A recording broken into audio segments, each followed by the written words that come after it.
The Tale of the Flopsy Bunnies. It is said that the effect of eating too much lettuce is soporific. I have never felt sleepy after eating lettuces, but then I am not a rabbit. They certainly had a very soporific effect upon the Flopsy Bunnies. When Benjamin Bunny grew up, he married his cousin Flopsy. They had a large family, and they were very improvident and cheerful. I do not remember the separate names of their children. They were generally called the Flopsy Bunnies. As there was not always quite enough to eat, Benjamin used to borrow cabbages from Flopsy's brother, Peter Rabbit, who kept a nursery garden. Sometimes Peter Rabbit had no cabbages to spare. When this happened, the Flopsy Bunnies went across the field to a rubbish heap in the ditch outside Mr McGregor's garden.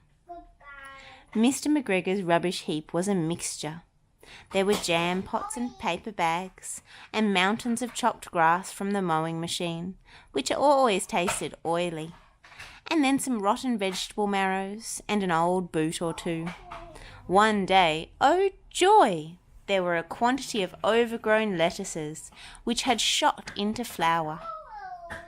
The Flopsy Bunnies simply stuffed lettuces. By degrees, one after another, they were overcome with slumber and lay down in the mown grass. Benjamin was not so much overcome as his children. Before going to sleep, he was sufficiently wide awake to put a paper bag over his head to keep off the flies.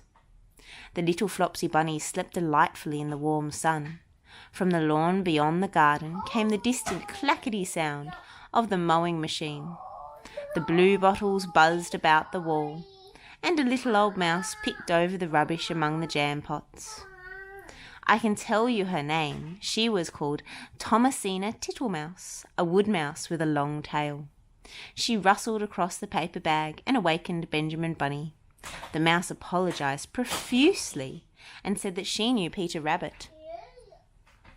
While she and Benjamin were talking, close under the wall, they heard a heavy tread above their heads, and suddenly Mr McGregor emptied out a sack full of lawn mowings right upon the top of the sleeping Flopsy Bunnies. Benjamin shrank down under his paper bag. The mouse hid in a jam pot.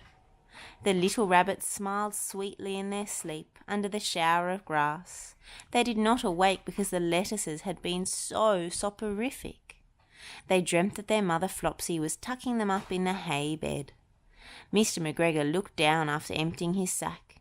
He saw some funny little brown tips of ears sticking up through the lawn mowings.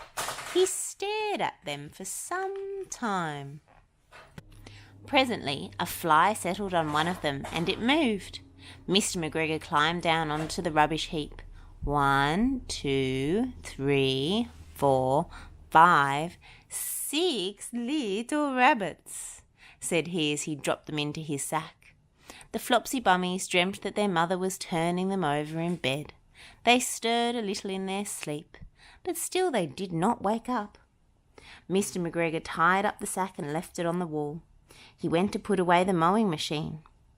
While he was gone, Mrs Flopsy Bunny, who had remained at home, came across the field.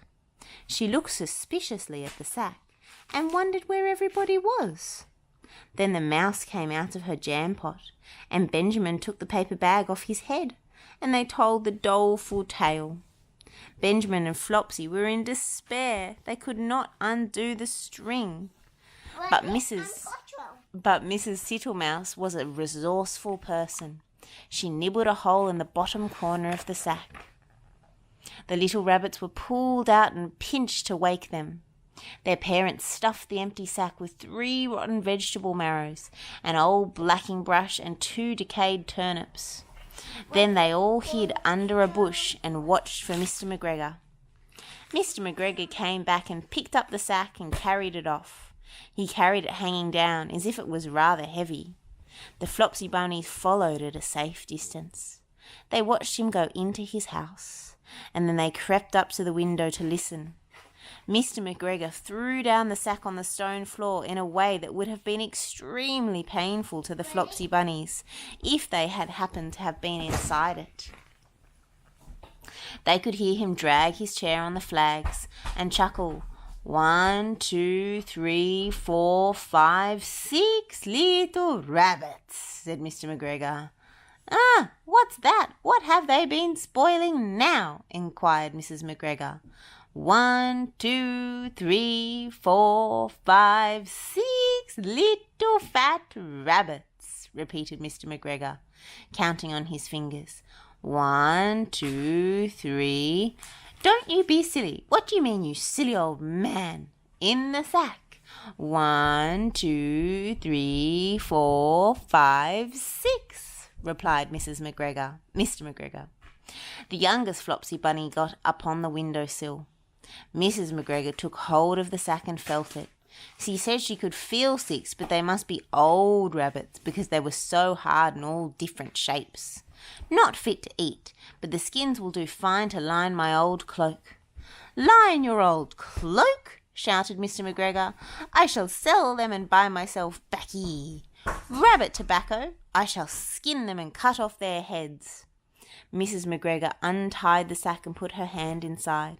When she felt the vegetables, she became very, very angry. She said that Mr McGregor had done it a purpose, and Mr McGregor was very angry too. One of the rotten marrows came flying through the kitchen window and hit the youngest Flopsy Bunny. It was rather hurt. Then Benjamin and Flopsy thought that it was time to go home. So Mr McGregor did not get his tobacco, and Mrs McGregor did not get her rabbit skins. But next Christmas, Thomasina Tootlemouse got a present of enough rabbit wool to make herself a cloak and a hood, and a handsome muff, and a pair of warm mittens. The end.